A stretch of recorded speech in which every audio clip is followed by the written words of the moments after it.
Hello and welcome to a live stream. I was planning to do this live stream for quite a little bit, and due to the topics at hand, I have decided to not monetize this video because I think it would be unfair to monetize off of something. Not monetize this video because I unfortunately did not mute YouTube with that. But yeah, I have decided to not monetize the video due to the fact that the topics at hand, I feel like it's fair. I feel like for whoever is watching this right now or even after the fact, that they can just watch it. It is going to be quite a long stream. And also, if you can, especially if you're watching this after the fact, please check the description, especially if you are a Rivals SMP player. Now, I'm not alone here today. I am joined with Emperor Pizza. You would like to introduce yourself? Hi, how's it going? I'm Emperor Pizza. And so, as to why he is here, is because I have talked in length with him about these things, and he also has quite a few things to say himself later down the line, and also to keep reminding me of stuff that I might miss, because as I said, this could be quite long. It could be an hour and 20 minutes, it could be 2 hours, it could be even longer than that, especially since you guys, whoever is going to be in chat, if you guys have any questions or we deem um, something that is important, that, you know, if you guys have any questions or you guys want to say a statement that we can reply to. So for example, he was a player, right? Yes, Pizza played in Rivals SMP Season 1 Tree of Life. So yeah, let's go ahead and start with the first topic. Now, first things first. The cast, the majority of them, and I have to emphasize, the majority of them were amazing. I have no problems with the cast. In reality, this is more about production and a few cast members and a bit of context as to what has happened inside of the season, as I would also like to defend myself. So again, the majority of the cast, they were amazing. I would really appreciate if any of you would like to talk to me after the fact or would like to talk to me in a private Discord call, that feel free to contact me. Don't feel afraid just because I did this that I hate everyone, because that is not the case. And I guess the first thing that I really need to talk about is that I need to take accountability on how I kind of treated people inside of the season and inside of the series and even behind the scenes.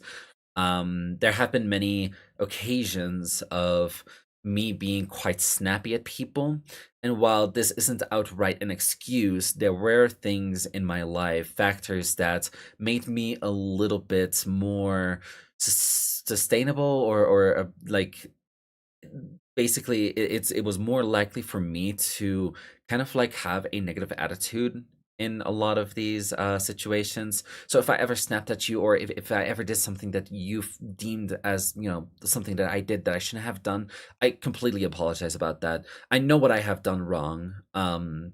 You know, and when I was a host, I was a bit of a hard ass. I acted out of line a lot of the time, and the way that I spoke to people was very rude and was very wrong. And just because I am making this stream, it does not mean that I'm the victim of the story. Because at the end of the day, I have and showed multiple times that I was not good to people. And I apologize about that. And I hope that it's a bit of a learning experience for me in the future to not be like that. Especially to people who I was friends with, even. I know that I wanted to disassociate them a little bit because I was the host, but it was very much unfair treatments towards the contestants. And yeah, if you want to talk about something specifically to me in DMs, about something that I did, and then we can talk about it, I will take accountability, because I wasn't a good person. Even with the things that was happening in my life, I shouldn't have made that an excuse, and it's still not an excuse. So yeah, I first and foremost want to apologize. There's even some production members that I want to apologize to as well, due to the fact that, like, I was very harsh on some of them. Um, with That being said, the next thing that I will be talking about is a little bit of pre-production. It was a me and Lowell production. We worked very hard on it. We had a concept. We thought of ideas, and we didn't fully see eye to eye on most of the things, but we could scoff it as that we have different visions of how Rivals SMP was supposed to be played. Um, but when it comes to some of the production members, they kind of like didn't take it as serious as I wish that they did, which is completely fair because it wasn't their passion project. It wasn't something that they um like fully signed up for. I don't even realize they know what they actually signed up for and what they were going to do. But regardless of all of that, we set boundaries. We've done rules for production to follow, just as how contestants later followed rules as well. And one thing that is very important is be slightly stingy with contestants. Don't feel like, you are a part of the series. Don't, the whole series, the idea of the series is it's about the contestants first and not about the production. We never really needed to insert ourselves. Me as the host or Lowell as the host, it was more of a situation of we needed some figure to make sure to progress the series. And they all agreed to it.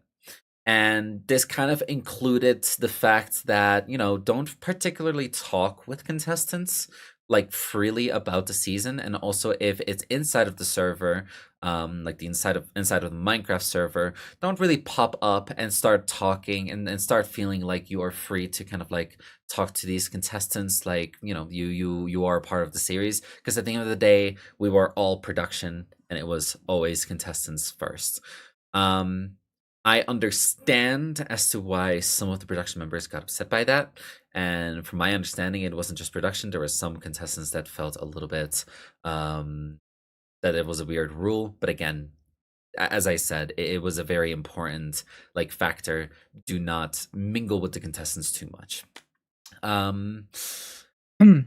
Yes. Um, I think what also needs to be stated about that rule was that when it comes to the mod team and the players, they were always like able to we never it was never like restricted to not interact with them like in general. You can always Mhm. communicate with them outside of Rivals, like any other like collaborations you have with them. Like that was fine as long as you kept like Rivals and the rules and stuff, like you kept it strict. Like you didn't spoil too much about it or you didn't talk too much information about it. Yeah, and it's a situation as well if like contestants wanted to talk to a mod and vent about something that happened, like like stuff that happened to them.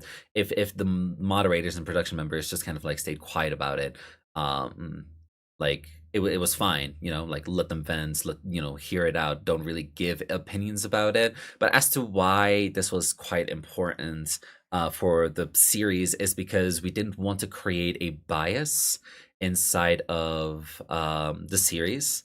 So, if you're going to hang out with certain contestants, you might like them more and you might want to just kind of like you might feel free to give them some sort of advantage. And that's the whole thing. Like it's four teams with four people each, and you shouldn't feel biased against or for someone because we as production just need to spectate the entire season.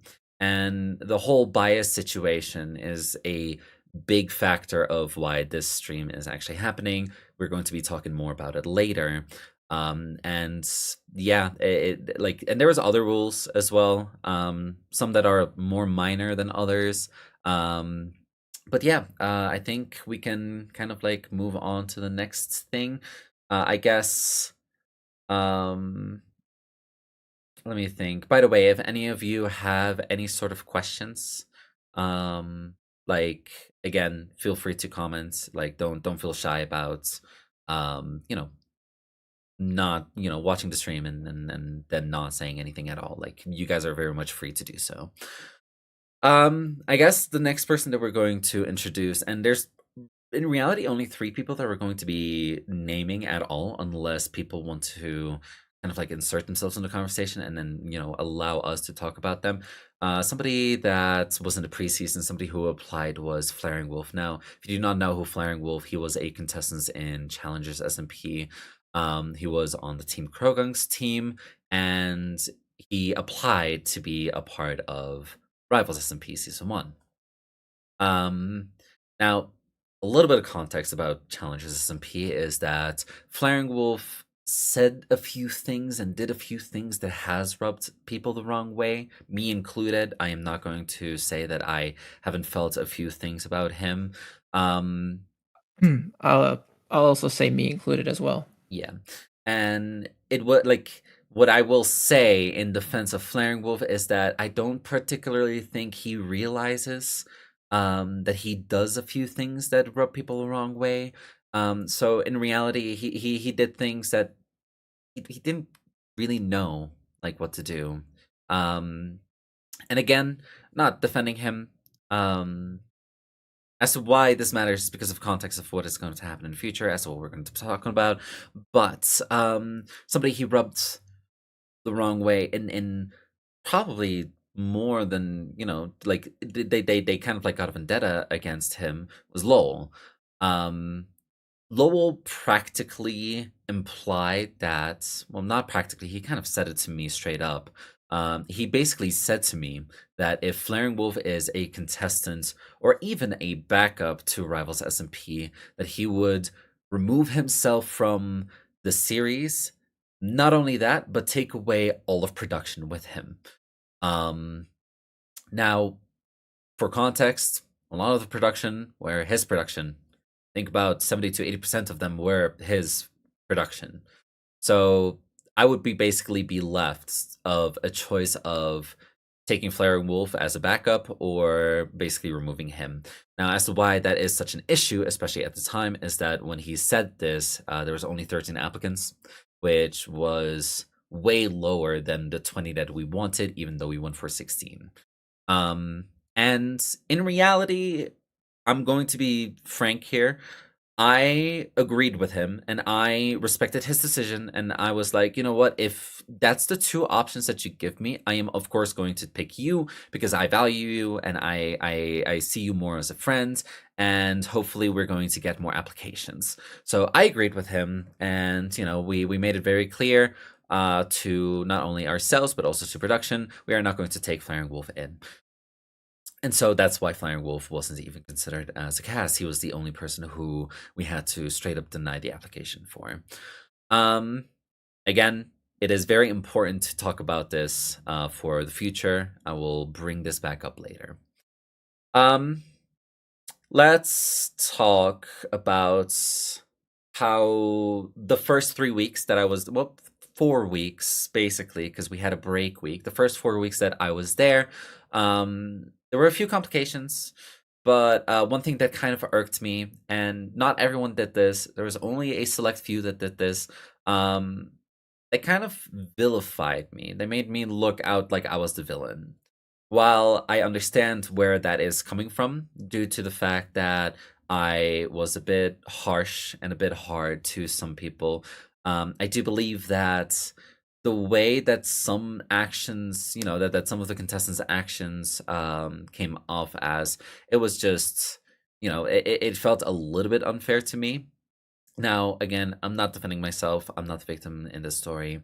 I just wanted to make sure that everybody understands that I understand where I went wrong, but it was like it was a situation of the way that some contestants treated me, it made things worse, especially due to the fact that, again, my country was dealing with strikes. I had some family issues.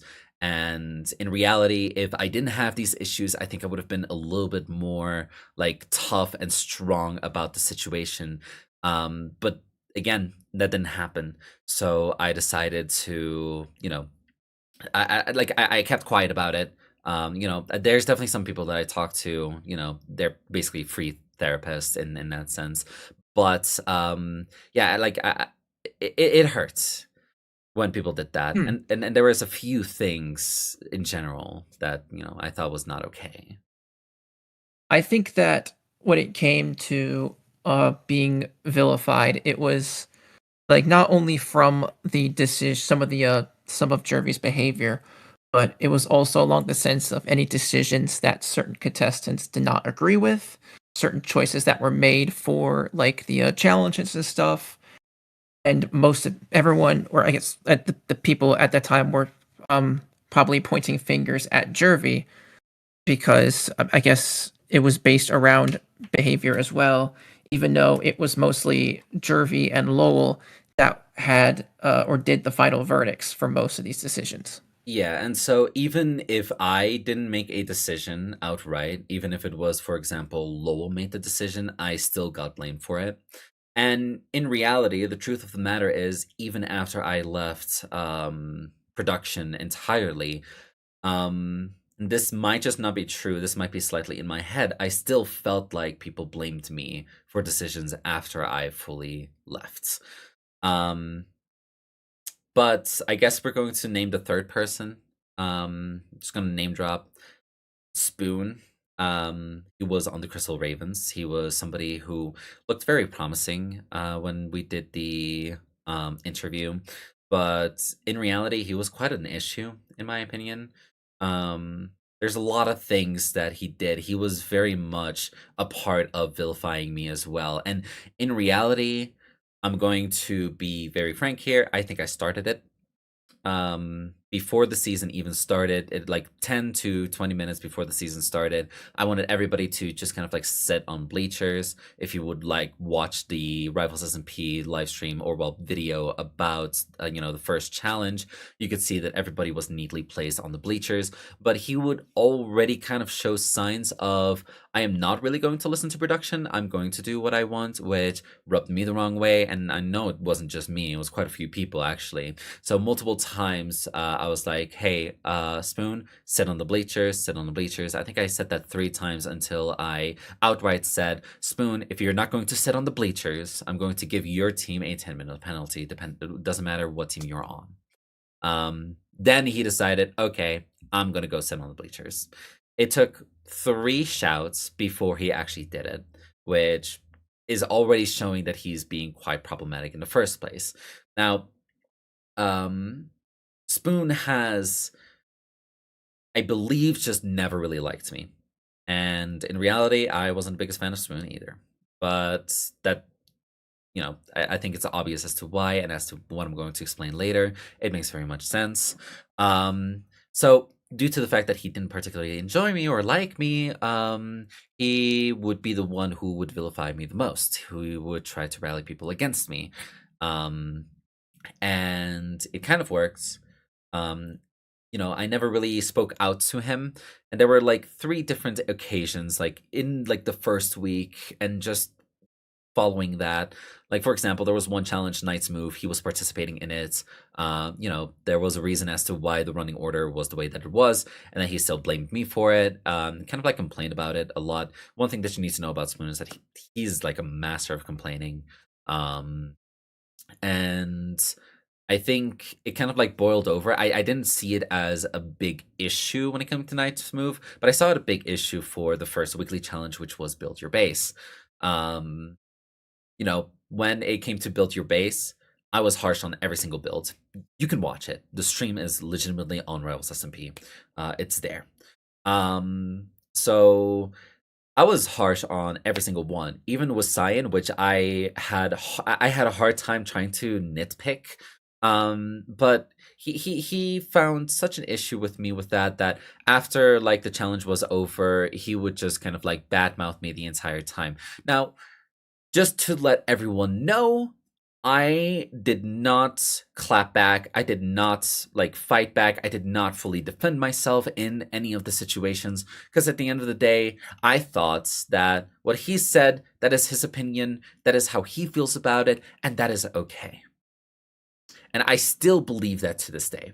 As a production member, as a host, I will do things that contestants are not going to like. And so him doing that, that's fine. But again, he vilified me. He made sure that I was looked upon as like the really bad guy and trying to rally people against me. And we're gonna be talking about Spoon later down the line. But I do believe that is there anything that I'm missing there? I think there's also when it came to you said the daily, you said the weekly. There's also with the major event that happened with the third main challenge. Yeah, we are going to get to that soon. Um, it is actually we're going to be talking about the third challenge because the first two challenges they went off very well. Yes, there was a few little hiccups here and there, but I think the first two main challenges that we had they were done very well. Now, a little bit back on the production side of things. I was working on the third main challenge, which was a big parkour course of like four different rooms, and every room would be more difficult. Now, when I was doing these rooms, and just so that a little bit of context, I'm really good with parkour and I really like parkour. I overestimated the contestants, and it's a huge flaw of mine. And I should have definitely made it easier. That I went too far with the challenge. Um, we did test the challenge with production once, and that was the first room. And the production didn't really care about it. They were just there to just kind of like test things out. It wasn't much of like they wanted to take it seriously. I wanted to make sure that the challenge was fair, and like I'm the good parkour player, and like some of the production members are a little less, and I kind of like expected the same thing with the contestants. Now, when I wanted to test the second, third, and fourth room, it was radio silence. None of them really replied to it. So I was like, okay, well, hopefully the contestants are going to be good at parkour. As an oversight of mine, I definitely think I made it too hard. I'm very much in the wrong for that. But the matter of fact is that they didn't really test it. Um, it's a typical mistake in game design. People who make courses and games like that often become really, really good at it. And when they try to make it challenging, they overtune it. And I think that's legitimately that's what happened with the third challenge. And again, for those who felt like anxiety and hurt by the challenge, I apologize. Legitimately, like I should have thought about like how the players would be, maybe test some of the parkour challenges before, maybe see how they would do at parkour. And yeah, like I made a mistake by that, and I apologize about that. But and I also would like to apologize because there were two teams that quit. I would like to apologize to Cyan Team because after they basically decided, you know what, I think it's better for us to stop the challenge. I wanted to do this whole sassy persona, and I did. I went way too far. And again, like Emperor Pizza, you're a part of like that team. I apologize for the way that I like said things. I really shouldn't have done that. Thank you, Um, Jervy. and yeah, like I guess the next thing that we're going to be talking about is I this is gonna be a full on um it's gonna be a full on thing that we're going to be watching together. I'm gonna be sharing my screen so you can actually like watch it. That's the wrong screen. Um, so let me change the scene. There we go. So in the third challenge, a little bit of context. There was one streamer inside of the events that was a PG creator, and we have restrictions for people who are PG creators. Well, for other people, to make sure that the PG creators do not get like targeted when it comes to swearing. And that was, you could get removed from the season. It was a part of the rules. And so we're going to be watching this thing. I'm going to be quite silent about it, and we can analyze it a little bit later, and I will give context after for sure. So here we go, No eating pizza. just so that everybody kind of understands. I know I said I wasn't going to say anything in chat. As you can see straight freaking, which is Spoon's username. I'm going to fucking declare war on someone. Now I'm not a PG creator, so that's why I said it out loud. Whoa, Spoon! Whoa, wait, wait, Whoa, wait! whoa, whoa, whoa, Yo, yo, whoa, yo, yo! whoa, Oh, whoa, oh, whoa. you fell, you fell, you fell. Whoa! Spoon! Spoon, that is a direct swear. We are going to be whoopsies. removing your one of your lives right now. I'm not gonna lie, I don't really care. Let's just keep going. Okay. Kill me! I feel rotten as a That was human. sorry, that was me crashing out. That was actually just me crashing out. Okay, I feel okay. rotten as a human playing this SMP right now. We got this. We made new progress. We made new progress. I might start swearing again so I lose more lives. Back down, guys. Back down, guys. Back down, guys. Back I'm down. going to be so for real here, Spoon. If Back you're just down. going to threaten right now, I'm just going to remove you from the season right now. Do not try me. That is true.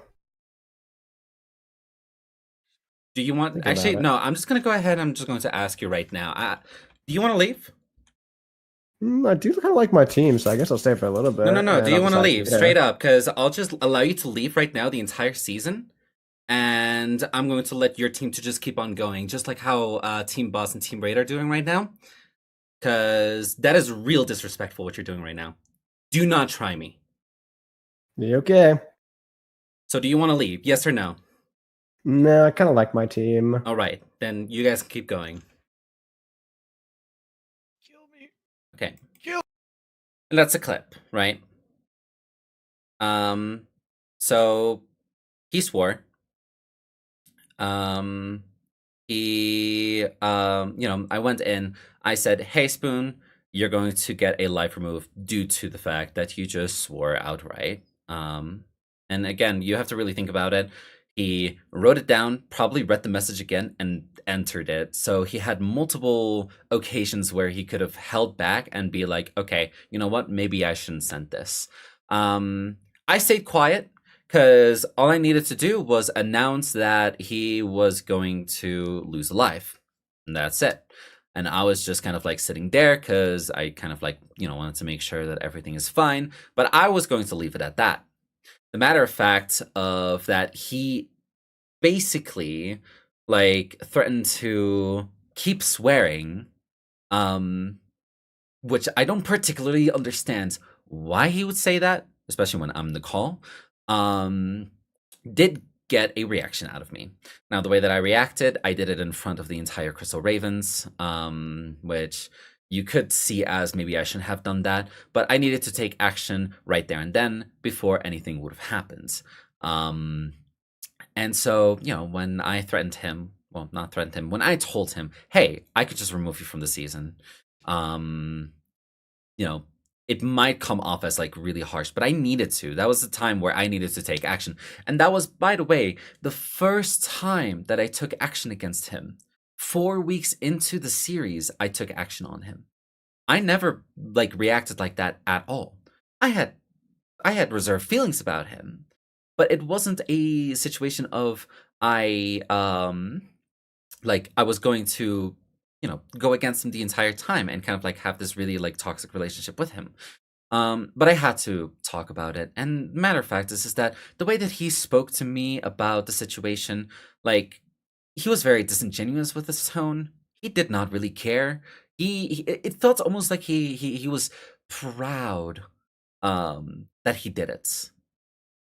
That again, he felt like he could do this. Go ahead.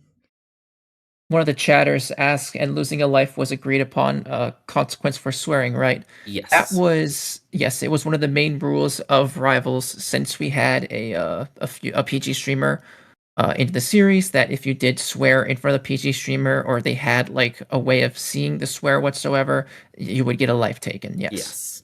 And so like that was a part of the rules. Not only that, but we talked with the majority of the contestants, and we also like basically recorded it so that whoever was a contestant that wasn't there for the explanation, that they could watch it. And I'm pretty sure, if I'm correct, Spoon was there inside of like the pre-production conversation. And not only that, but in the application, it was very much stated of, hey, like, are you when the rules come out, will you agree to them? And he ticked yes. Like, he just did. I I don't know. It like there could have been a few things that I could have done differently, but I still believe that at the end of the day, he was very much just kind of like he feels like he's on top of the rules. And this is not the only time that he swore in front of the PG creator. It was multiple times, really. And every time he didn't particularly feel like bad about the fact that he did it. He didn't apologize. He didn't. He was. It wasn't a slip up. He almost did it deliberately. But this was a clip that I kept. I've showed to so many people, and a lot of them said, "Hey, he's going to put the game in disrepute by doing this," and I agreed. So the next day after this challenge, which was 12 hours long, and by the way, like production, they left around like the 2 hour mark, and I was like alone for the rest of the like challenge, But that's fine. That's okay. It is what it is. I signed up to be a host, so I was going to stay there. So the next day on Sunday, I wanted to get a mod meeting to get everyone up to speed as to what happened. Because in reality, Lowell was the one who was managing this team, but he went to go get some food. That's fine. People need to eat. People need to drink. Drink some water. I'm going to do that right now. And so I asked for a mod meeting. And the mod meeting was about an expulsion of Spoon. Let me head back to this. So the matter of fact is that he broke the rules. He has done a lot of things that also would constitute as breaking the rules. And in reality, I feel like somebody can say that I'm wrong on this. I feel like he was a bit of a disadvantage to his team. Now, he probably did a few good things. I mean, in reality, in the second challenge, which was Hook, Line, and Sinker, he won it for his team. Great, that's awesome, right? But he was putting the game in disrepute. So I asked for the mods. Hey, this is the situation. This is what is going on. I showed them the clip, and it was an instant dog pile against me. It was an instance, but Jervy, you are being mean to them. You are this, you are that. Like some of the production members, in reality, they really should not have said anything at all, as it wasn't particularly their place. Now, if Lowell said these things, fair enough. That's fine. We could talk about it, but it was. And again, all of these were Lowell mods. There was nobody on the mods on that meeting that was really like my friend or somebody that I brought in. So it was all of them. It was like 5 to 6 people. I believe it was like 5 people, if I remember correctly. They kind of like all said, "You did this, you did that, you did this, you did that." Like the way that Spoon treated you is like we don't agree with it, but you are the one who kind of like brought this out of him, which is a very, very unfair assessment in my opinion. And I felt so lonely. And so at the end of the day, their reasonings of keeping Spoon is that they don't particularly agree with me. And the second one is the matter of fact of if we remove Spoon, we are putting the Crystal Ravens at a disadvantage. Now, as I said, I don't believe that the Crystal Ravens would actually be at a disadvantage because they weren't particularly winning any dailies or weeklies at the time. They won one main challenge. But in reality, I still to this day believe that they don't particularly needed him. Now another thing that yeah, go ahead. I want to add a little something to this, as I think this was during around post challenge 3. I sent it was at this time I had kind of a problem with one being Jervy's kind of how strict it was based around challenge 3, but I also had a similar problem with like he listening like being experiencing like Rivals with Spoon as being very like inappropriate and immature. I sent out a message to Lowell regarding what I felt in that situation or what was going on, recommending that he would ban Spoon as well. And he Lowell did not respond to my message. it would be more of like ignore and like send a completely different message about something else in like after like a month or so. And so when the meeting happened and when kind of like the dog pile happened, like I felt quite lost. Again, things were happening around me, my country, my family problems. And so as a low mod not in meeting, I think you did the right thing. The main fact of the matter is that he doubled down and was even threatening him. Yeah. Not only that, God, I was like trying to think about it, and it keeps like coming in, coming out. Like what they said as well is that I took the situation really wrong. That I should have pulled Spoon aside and told him like, don't do this, like basically like kind of like give him a slap on the wrist right there and then, not in front of the other team members, the other Crystal Raven members. And I genuinely disagree with that because Spoon is the type of person that if I would do that, he would go back and he would blow it up even worse. Not only that, I was streaming it, he was streaming it. I can't particularly ask him to mute this conversation because at the end of the day, he was going to make it so much worse than what it actually was. So yeah, what happens then is again, the dog pile. I felt so lost. I felt alone, and I kind of like decided right there and then I'm going to just go ahead and I'm just gonna go ahead and back out. Kind of like I don't want to really like do much anymore in the series. Which basically meant I gave Lowell the thumbs up. You can be the host, you can be the head production, you can choose what you want to do. Now, right there and then, the rule of production talking with like players, they did apps, like they just removed that. Now like production can just freely talk to players, do whatever they want, which again could cause biases inside of the season. Now I just sat there kind of pouting, kind of like, like just kind of like doing this, like understanding like how did this really happen? Right? So after, the decisions were made, I just kind of like went ahead and I just left the call. Now I was going to call somebody like later. I just decided I want to go to sleep because I just want to think about it. And then like Monday, I basically like thoughts. I kept rethinking about the mod meeting, and it wasn't a situation of I was mad at Spoon. It was I felt very much betrayed by the mod team and also Lowell. And then like Tuesday rolled around, there was a daily challenge that I hosted. I already promised that I was going to do that.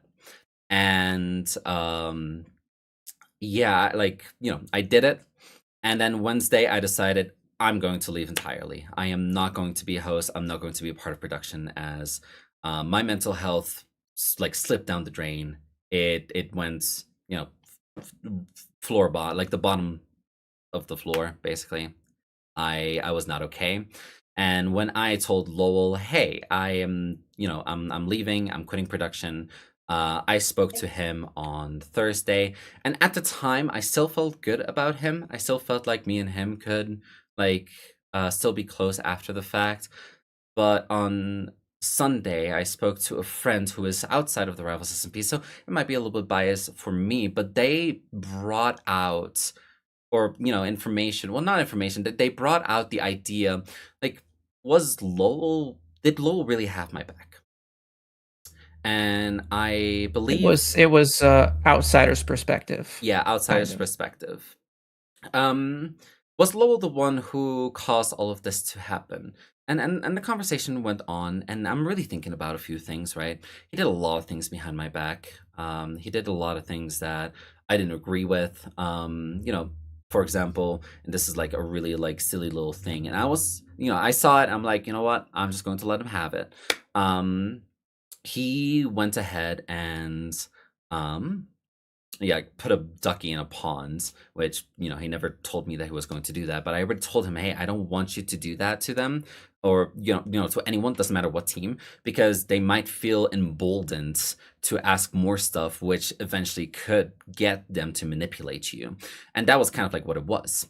But also in that mod meeting itself, he spoke not as much against me as some of the other production members did, but in reality, and this is just my theory, and this is just how I feel about the situation, so it might not be true. Lowell 100% can defend himself if he wants to. This isn't a situation where I'm going to say something and he has to stay quiet about it. If he wants to talk about this, that is up to him. But I really feel like how some of the production members worded things and talked to me in that moment, I really felt like it was Lowell who said something to them, and then they used that against me in that mod meeting, which means that Lowell was kind of against me in multiple situations. Now, there was also one time where Lowell and we chose to remove one person's life because they got warned by the server to, not do something, and then they fell, right? They died.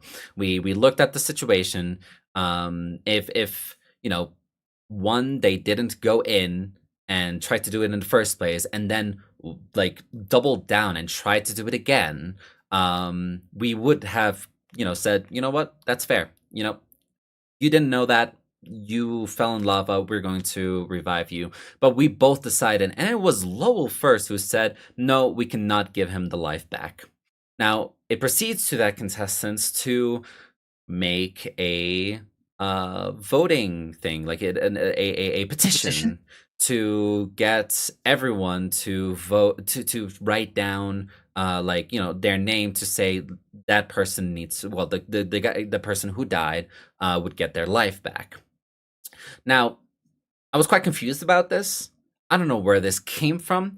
Apparently, petitions were something that happened in the preseason quite often, but I spoke to that contestant, and that contestant can't say, they're allowed to say if I was wrong from what they told me, but that contestant told me that Lowell gave them the thumbs up to do this, basically going against what the production decided for their lives.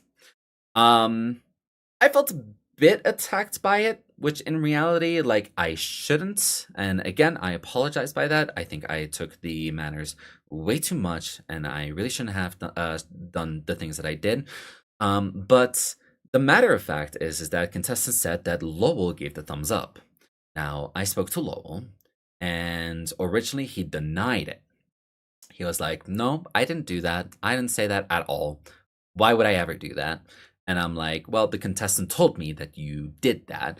And then he changed the story to, well, okay, well, in the preseason, we did these petitions and it made the contestants feel like they are in power.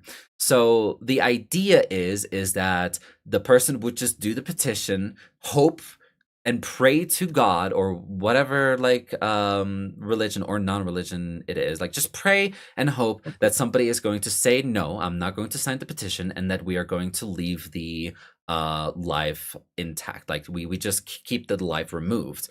And I'm like, okay, but like, what if everyone does say yes? And Lowell basically implied, okay, then we just tell that contestant that the decision was final from the beginning. So basically giving hope to a contestant to bring a life back, like, to then just kind of like crush at the end. I find that kind of scummy, in my opinion. And I was like, lol, we can't do that. If we're going to just go ahead and remove a life, let's just kind of like keep it there. Let's not dilly-dally about it. And so again, he just does things behind my back multiple times, and like, I don't see him as a genuine friend, especially with the things that he has done inside of the series. Not only that, but Pizza, do you want to talk about like some of the other messages as well with Lowell? Let me check here for a sec, because I believe earlier conversations with Lowell also had him talking to me saying that he was mad at Jervy for not listening to his staff team about certain things. And I think there was also a moment where even he threatened to leave as co-host for Rivals entirely as well. But when it came to this threat, he wasn't going to leave the mod team. The mod team, he said he'll keep the mod team there, but he will take his like command work and builds with him. And at the end of the day, if he left, his production team was going to follow him because they are loyal to him, which is a good thing. I do believe loyalty like goes a long way. But him kind of like leaving, it means that he was just going to remove all the resources. Now, I do believe that if I were doing it alone, that the series would still run as usual. I still believe that I could have found like my way around it. So I wouldn't have had anyone at all, except for maybe one or two people. So yeah, the matter of fact is that both host and co-host didn't really like it anymore. We both kind of quit. And in a sense, I'm like, for me, as to why I quit, it was partially about my mental health as well. And you know, he had more resources, so I'm kind of glad that he went with it. But this is where a lot of things kind of fell flat in reality. Let's go ahead and again we're going to and one thing that I actually forgot to mention is the fact that I had his back, even though again I didn't particularly like Flaring Wolf, and I had his back and I told him I value your opinion. He didn't have that with me with Spoon. It could also be because Spoon is already in the season, but he did not have my back really at all. In a later message, he kind of like went for a half apology, half I blame you, and a half I blame me situation. I'm not going to bring that up. He later said around the 5th or 6th week of the events that Spoon still has been really annoying and still has been problematic, but he still believed at the time and still today probably that removing Spoon wasn't the ideal thing. That's just a little bit of context. I'm really not going to bring this situation up much more. So let's talk about, production. Now they're able to talk with whoever they want. And a little bit of context for the first first weekly challenge, which was build your base, is go ahead. Actually, wait. I think. No, never mind. Okay. So, in the first main weekly challenge, build your base, inside of the stream, it was very much apparent that the mods would go ahead and kind of like bash down the Crimson Crusaders, which was the red team. When I went with all of the builds and I criticized them, I again I did my best to make sure that all of them had the same amount of criticism. Now the mods decided to go all out on the red team and then basically throw softballs to the other teams. I already saw that as a bit of bias against the red team, and I spoke to them after the stream that I did, to show the builds and all of that. I talked to the mod teams, and I'm like, hey guys, I understand you might not like some people or you might not like some teams, but you cannot be biased against them. You cannot do that. It is it's quite unfair treatment, right? So they agreed. They're like, yes, we'll try to make sure that we do not do that again. And as the thing is that the mods are going to just derail the season. And after I left, now before I left, actually, we're going to go ahead and start talking about the Animal Frenzy challenge. Now, I was okay with the fact that the barn situation, make sure that when it comes to, the barn, it wasn't decorated. So when somebody suggested, hey, let's add a few bonus points for the barn, make the barn look good, I was like, you know what, that's fine. Lowell, when we're going to do this, make sure that it's like 1, 2, 3, 4, 5, 6, 7, 8, 9, 10. So like from 0 to 10, that's how many points you're going to give them, right? You're not going to go over that. You're not going to go under that. And he said, yes, I agree. That is what we're going to do. Now, this was before I left. Go ahead. With the Build Your Base Weekly, I'll also mention that Lowell did come in contact with me asking about what I think should happen when it comes to regarding bonus points of that weekly. Mm-hmm. He wanted, I guess he was asking about, should we impact? What should we do? Like the barn it wouldn't be completely built, but do you think there'd be a way we can implement like would you be okay if we had like some sort of implement of like adding beauty to the scoreboard? And I'm just like, yeah, sure, as long as it's like small bonus points, because I think like the main, and it doesn't like break apart from the main focus. Mm-hmm. And so push comes to shove, I said, yep, like 1 to 10 points. That's it. That's completely fine. Or even 0 to 10 points. Doesn't particularly matter. That's not much, right? So, after I left, they did the judging, they did the animal frenzy, and from what I understand from certain people that have talked to me, they still believe that certain specifications were really weird for like screaming goats or stuff like that. But as I said, how the production were kind of biased against the red team in the first weekly, they legitimately gave negative 30 points to the builds because they weren't there. Like, what? Like, negative 30 points. Like, legitimately kind of like making them lose. Like, the team still worked hard on it. And I cannot do anything other than feel like they and believe that they kind of wanted to rig it to make sure that they wouldn't get second place, which is really messed up. I still don't agree with that situation. And in reality, if, for example, if you look at it this way, if the green team, which was by far the production's favorite, myself included, I really liked a lot of contestants in the green team. They were great, right? If none of them were there to present it, would they have given negative 30 points to the green team? I don't think so. I really feel like just because they don't like the red team, they gave negative 30 points to them, which, again, before I left, it was agreed upon that it would be from 1 to 10. So... I think for more context is that the reasoning they deduct, or what they said they deducted 30 points for was attendance, that you wouldn't be able to, like, you would lose points if you're not there to present your work to the mods.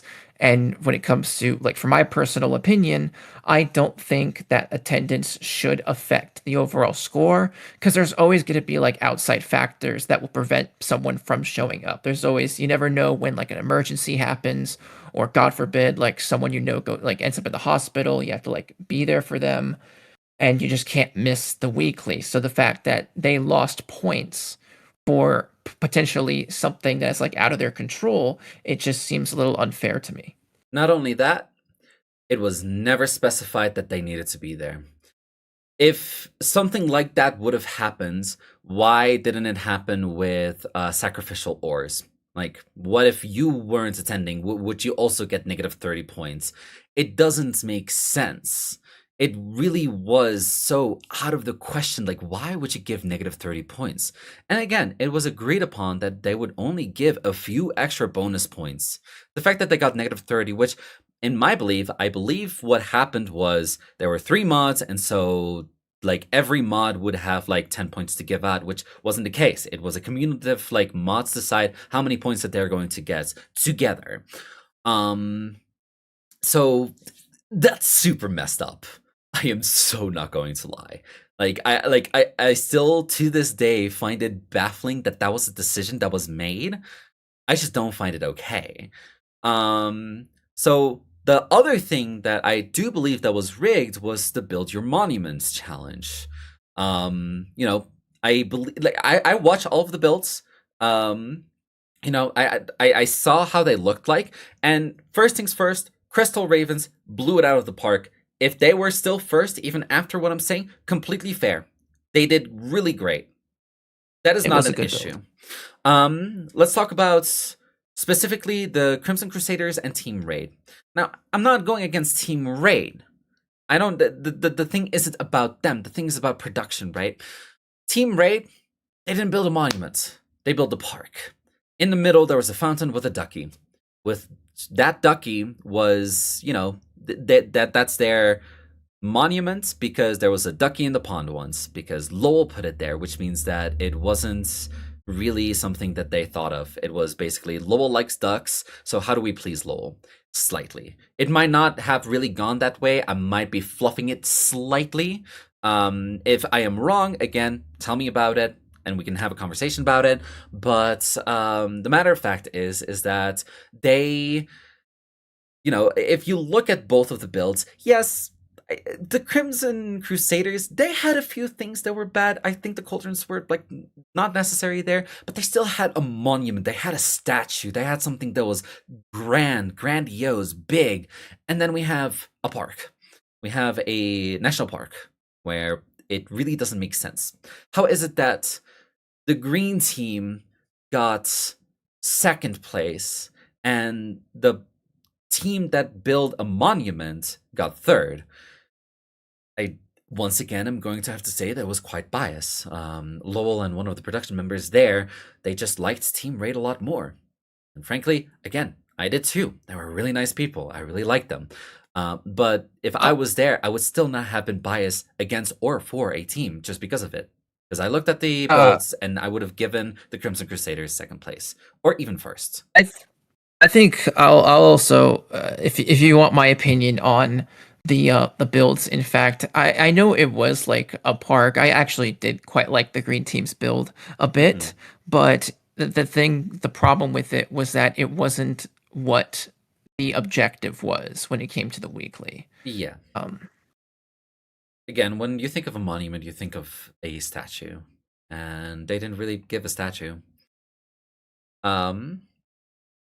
So let's talk about the main challenges after I left. So we had the part, you know, we had the first main challenge, which was Go. We had Hook, Line, and Sinker, and then we also had what's it called? Parkour. We had parkour. Now the fourth challenge, it was still an idea that I did. By the way, I did 85% of the challenges, or at least like somebody gave an idea and I had to work upon that idea to keep the challenges like fair and flowing. So I have no real big issue with Puzzle Factory. It was still Puzzle Factory. It is what it is. There are a few things that were changed. I think that the fourth room was scuffed. Apparently, it was actually built wrong. So again, they didn't test it, which again, it's very sweet for them to say, why didn't you test the challenge? Why didn't you test the parkour challenge? For them to not test a future challenge.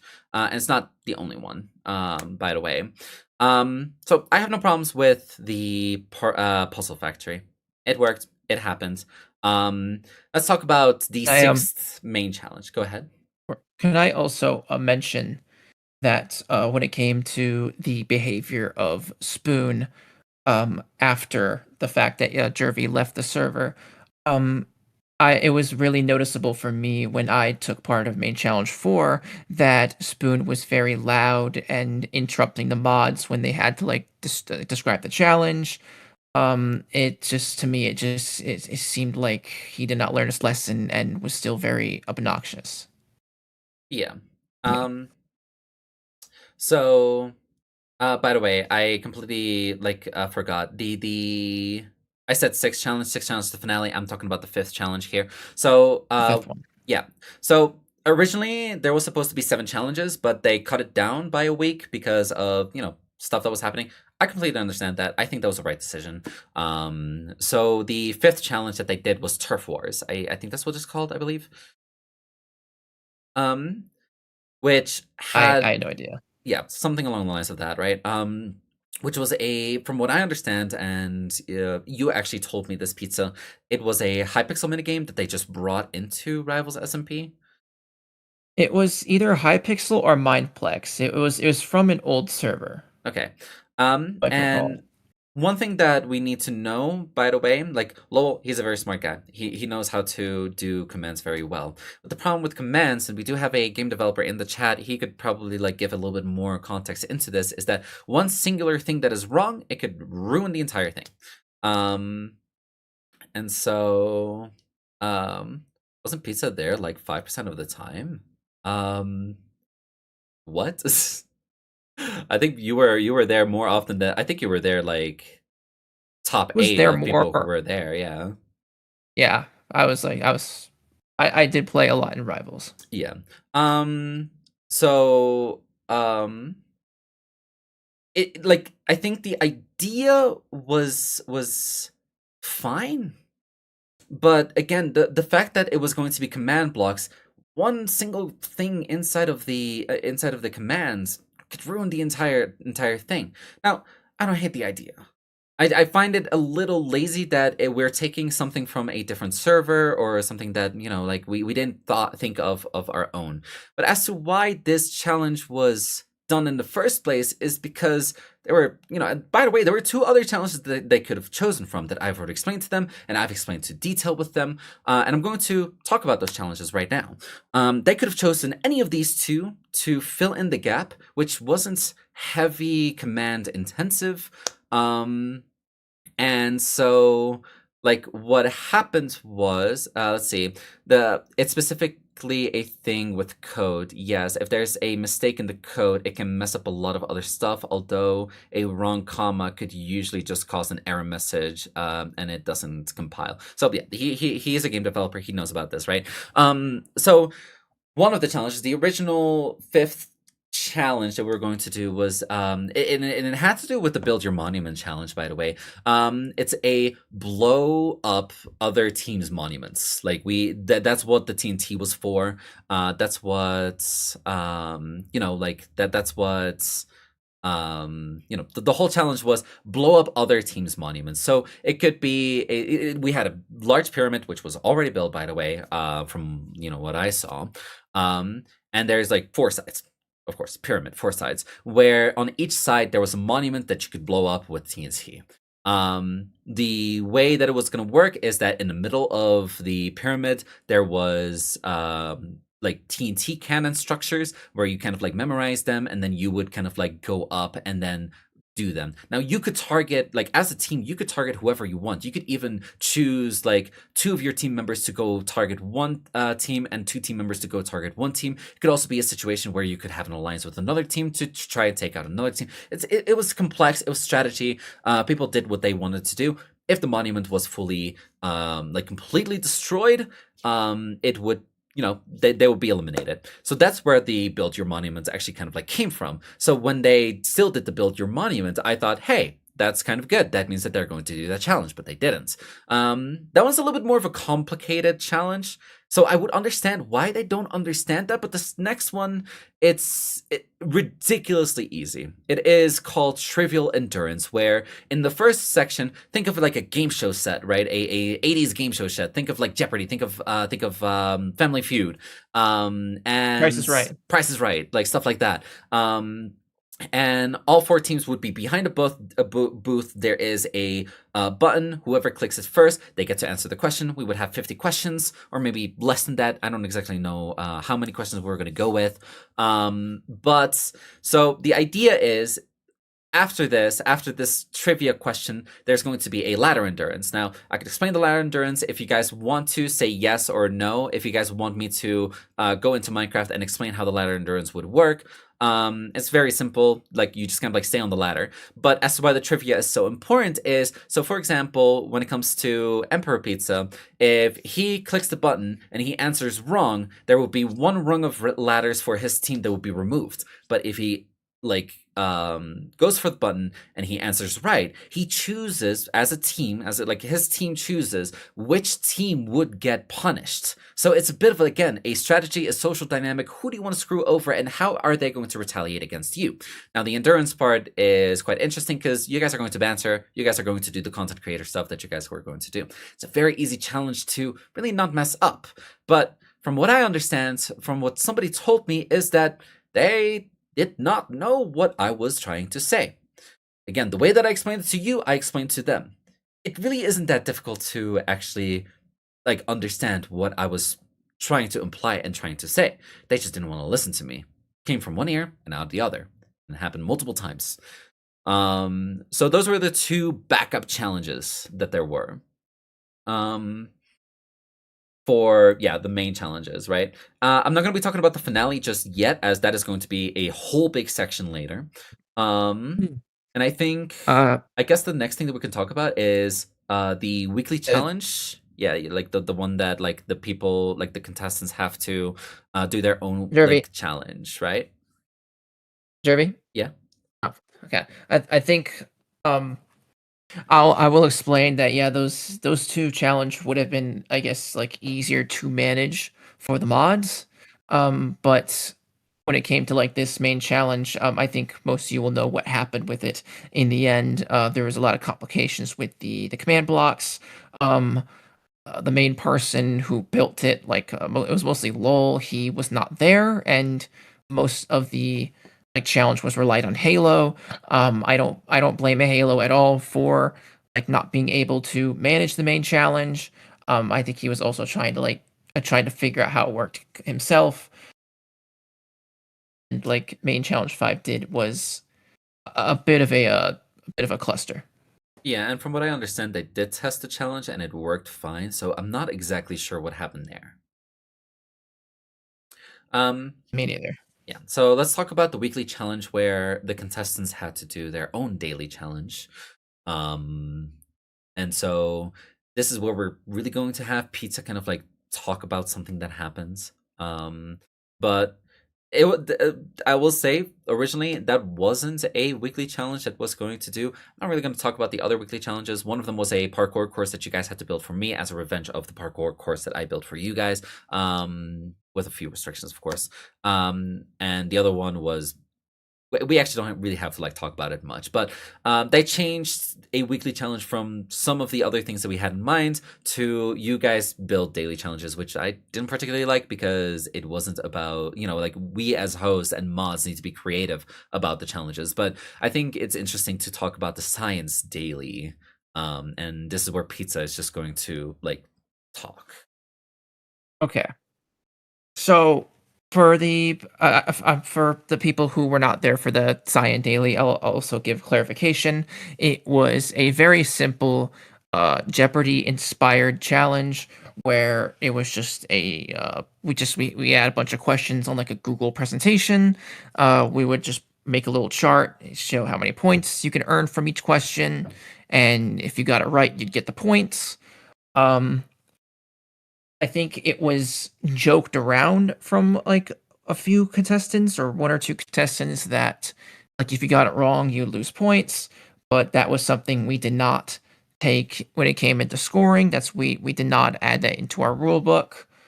When the challenge, the daily came and went, and in the end, Red Team was the one, Crimson Crusaders. They ended up winning the challenge and taking the points. However, a few hours after the daily was finished, I get a word from members of the Red Team saying that, hey, or the Green Team, sorry, saying that, hey, Lowell looked back at the footage and he recounted the score himself, and he decided that our team was wrong and Green Team deserves the points. I was a little confused by this, so I went back, I asked some Cyan members, hey, we need to recount the scores, take into consideration like what all the scores and stuff. So there were two results I got. If we did include removing points for getting it wrong, Green Team would have won. But if we didn't, then Red Team would have won. And in the end, we came to the decision that yeah, we did not include removing or losing points. It wasn't like it was never considered to lose points. And the only thing you could have done was just earn points or just get nothing.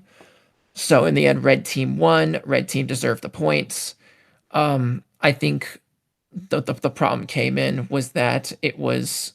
I think Lowell took in the assumption that like we got our points wrong, they did it wrong. Let me do this for them, and it was like also that I don't know if the rest of Cyan was notified of this, but it was he did not come to us directly to talk about the daily since the only time I heard of it was through the green team.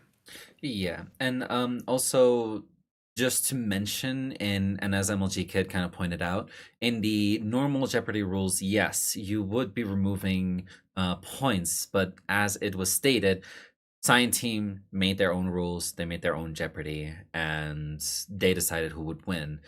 I think the biggest issue here is that a conclusion was made, and Lowell basically told the green team to head over to change the points, which I don't exactly know why that decision was made because you're now kind of causing issues.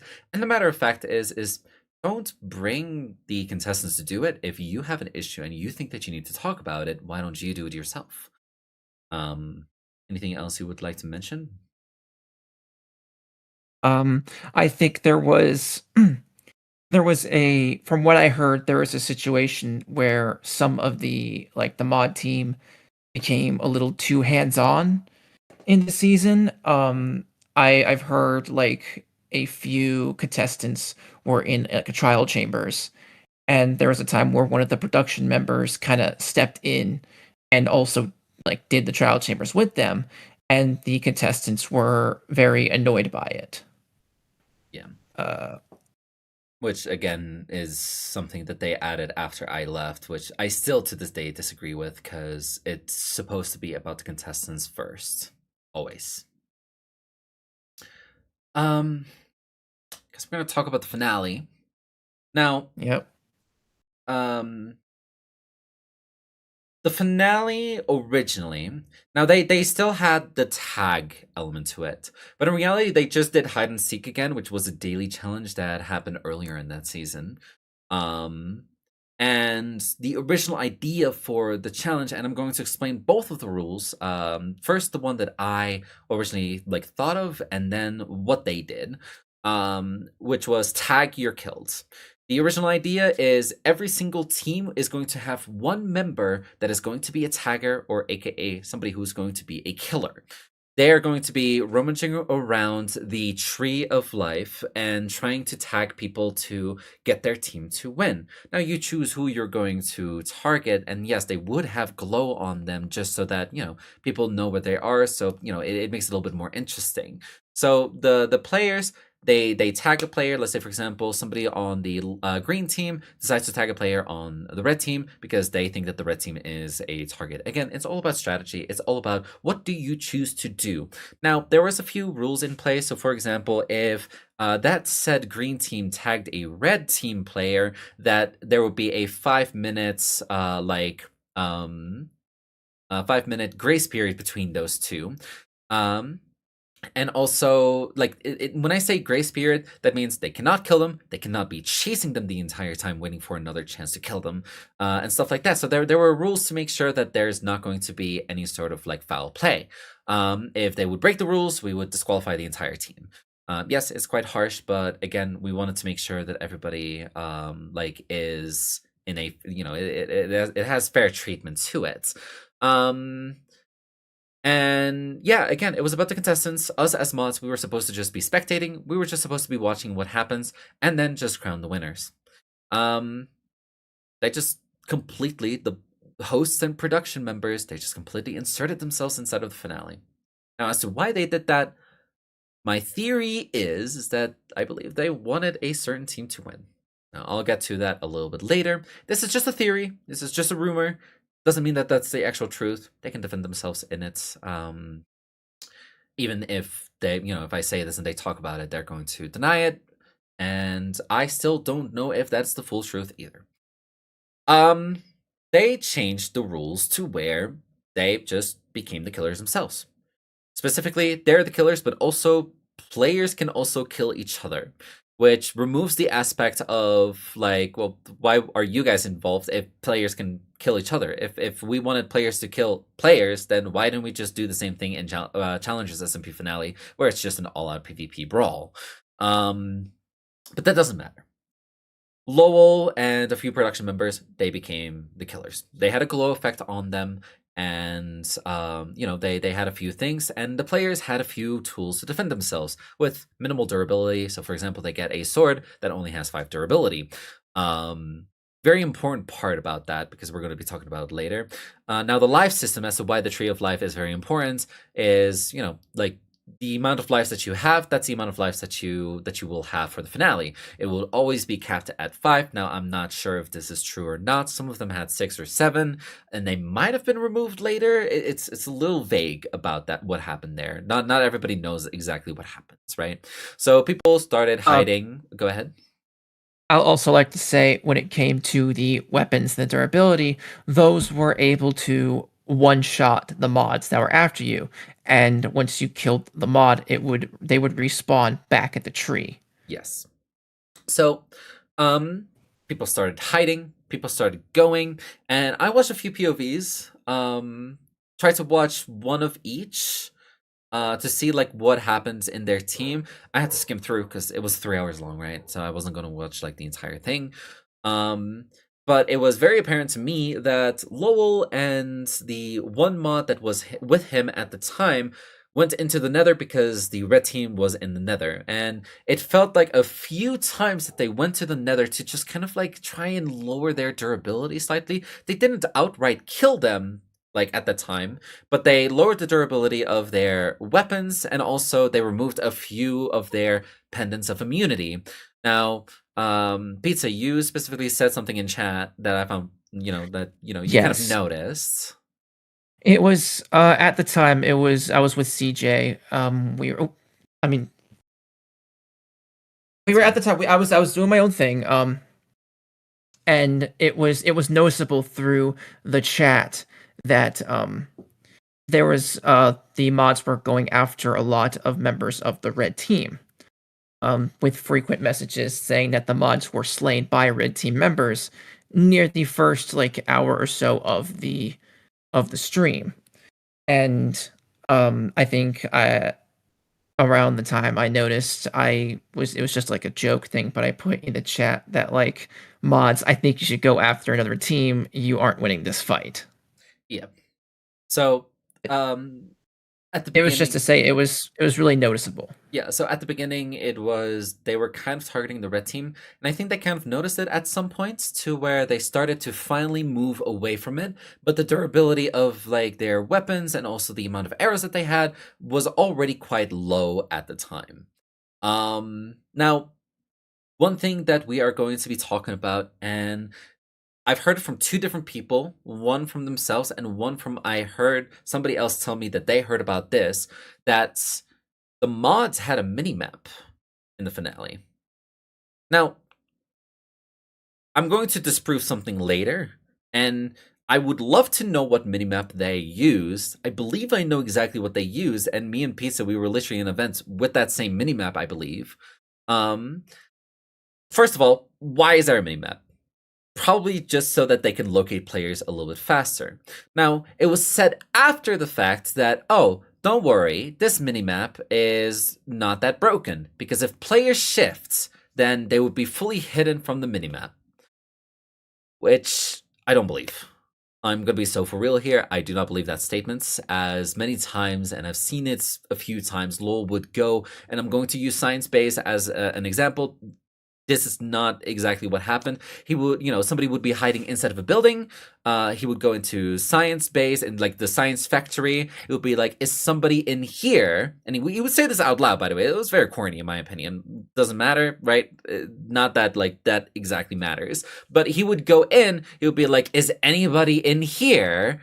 is anybody in here would just skim through like the bottom floor of the factory, not even go up and check, and then the next thing that he would do is he would go inside of the house where the player would be hiding. If that player was shifting, which, they probably were because they didn't want to show their username, how is it that he went inside of the factory and then right after just going outside and then going into the hospital where the player was? Something along the lines of that, right? I smell bullshit. I do not believe that minimap hit players if they were shifting. Or he was being It seemed like an act. Yeah, and it seemed like an act. And it makes it very disingenuous when you do something like that, in my opinion. It just makes it so gross. Like, if you're going to say that, like, hey, we're going to have minimaps and it's going to track you guys, so, hiding isn't always a thing. If that was stated at the beginning, that would be cool. But this was not the only thing. It was kind of implied, from what I understand, because Pizza, you kind of like watched back on your stream, that they at some point were going to have a few things to help them. Yes, I looked back at the I think it was actually last night. I looked back at the instructions that Lowell mentioned for the finale. They said that if it ends up taking too long to find players, they will add, quote, some stuff to them. It was never specified whether, like, what they would have at their disposal. But from what I've seen in the finale, they gave themselves blocks. They used ender pearls. I think there's a few moments where they teleported. Yeah, that's like another topic. Is sometimes they teleported to. I don't think it was seemingly players. I think, for example, they teleported to the base of the tree, and then somebody was there, and then that person killed them out of panic. But there was a few times where players got teleported too, actually, which was really odd. So I don't know exactly what happened there. I don't know if it was a spectating mod who would do that or something along the lines of that. But it was really odd when it happens. And so the extra things that they had were ender pearls and blocks that they could place, which, okay, if you just mentioned to the players that you were going to do that, perfectly fine. You just go ahead and say it, right? Like, you don't really say we're going to add some stuff, because that is super broad, right? And yeah, I mean, again, there was still a bit of targeting at one point. The border was shrinking, which, by the way, the border was really big. But the border was shrinking, and so players started getting like more and more compact. Now, the entire time, there wasn't any player that killed another player. And here's where a theory kind of comes in. I believe, and maybe not all production members were in on it, I believe part of the production wanted the green team to win. In my opinion, if the green team won in, the normal scenario where, they play the game normally and it's like the team players like are their own killers, right? If they won, great, amazing outcome. If purple team won, great, that's fine. That's how the game is played. If the cyan team won, okay, that it happens. It's great. I do believe that the cyan team did not do as much as some of the other teams. They still did the work, so they still believe. I still believe that they won. And then when it comes to the red team, it would have been the villains would have won, but it would have been fair. But I believe that certain production members really wanted the green team to win. Now, as to why that probably didn't happen is that one of the red members swooped down and killed the last green member. And then the final two teams that were alive were the purple team and the red team. Now, it's all speculation, but there was a few things. Yeah, go ahead. I forgot to mention this when it came to, they said some stuff. I think there was a situation where a contestant tried to kill one of the mods, and the mods also had themselves a pendant of immunity. Oh yeah, which, yes, randomly they got pendants of immunity, which means that now you had to take 2 hits of your swords or your arrows to kill them, which, like, you're just making it harder for those people. Yes. Yeah. So yeah, the finale was 1 player from red team, 1 player, and you know what? Fuck it, Spoon. the red team player, he still, what I understood, had 3 pendants left, and Spoon had no pendants left. Now, reminder, these mods have, or well, these production members have blocks and they have pearls. And we have seen them use those pearls and blocks multiple times to get people in, they are Minecraft players. They know how to use these blocks. But randomly, somehow, I don't know how to use blocks. I don't know how to use ender pearls type stuff happens. As Spoon was in an area, it was a difficult area to be, but if you had the mini-map, you would know where he is, and you could also communicate to the other production that, hey, we need to stack up on blocks so that we can get Spoon. Somehow, we forgot how to play Minecraft all of a sudden. And I believe that the dislike for the red team was still way stronger than the dislike of the purple team. And in reality, we rewarded a problematic player who in reality shouldn't have been there. Now, that's not to say that the team didn't win, because they did. Congratulations to Nivea, congratulations to B-Teen, and congratulations to Speedle. That win is not going to be taken away from you guys. You guys did what you guys could do. But I still believe that, there was just too much production meddling to to make it feel like a full, you guys did everything. Now, you guys still won. That's it. Point blank in a period. You guys do not need to feel like you guys didn't win. It's up to you as to how you feel about this. When you receive this information, it is up to you how you want to perceive this. But I feel like in kind of conclusion, we allowed one of the worst characters to win the game. And it's not a situation of Flaring Wolf where he didn't know what he was doing. Spoon deliberately, multiple times, did things to break the rules. And I will go ahead. I will say when it came to Spoon achieving the victory over the season, he I think it was at a point, I mean, yes, he didn't care before, but it was at a point he really just let everything go. When he achieved the victory, he would proceed to swear and say a lot, he basically swore a lot, and PG streamers were within his presence. And he did end up just being overall nasty to the people who lost.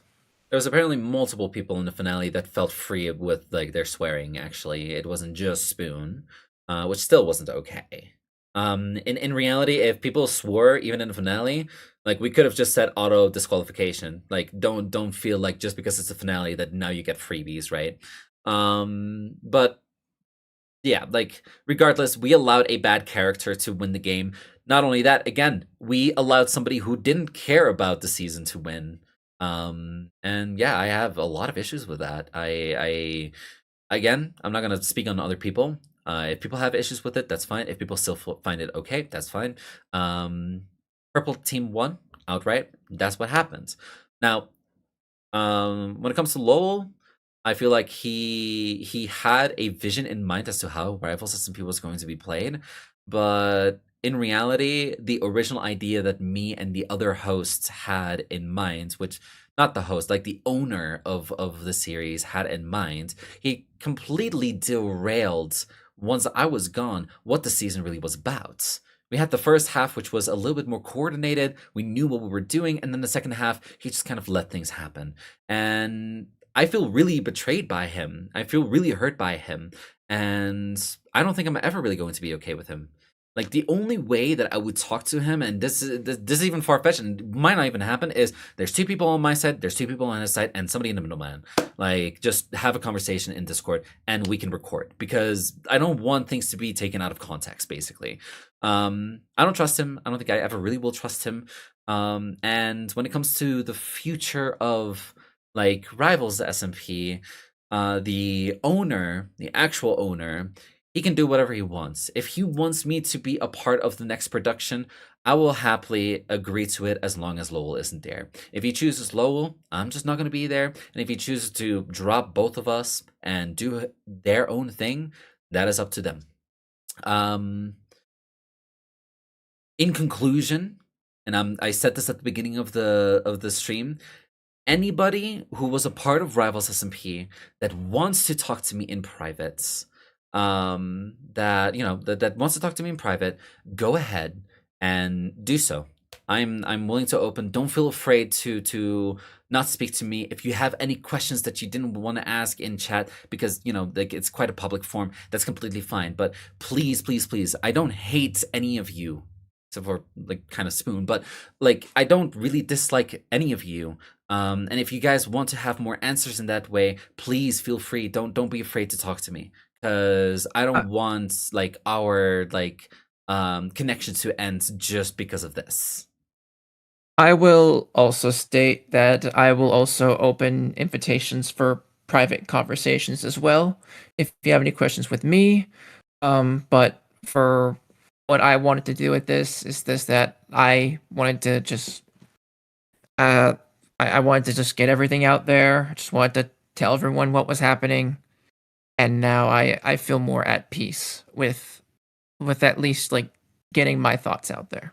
Yeah, and I'm hoping that like I don't really need to bring this conversation up anymore. I'm hoping that after this, like I feel alleviated of like what happens. There might still be people who would disagree with me.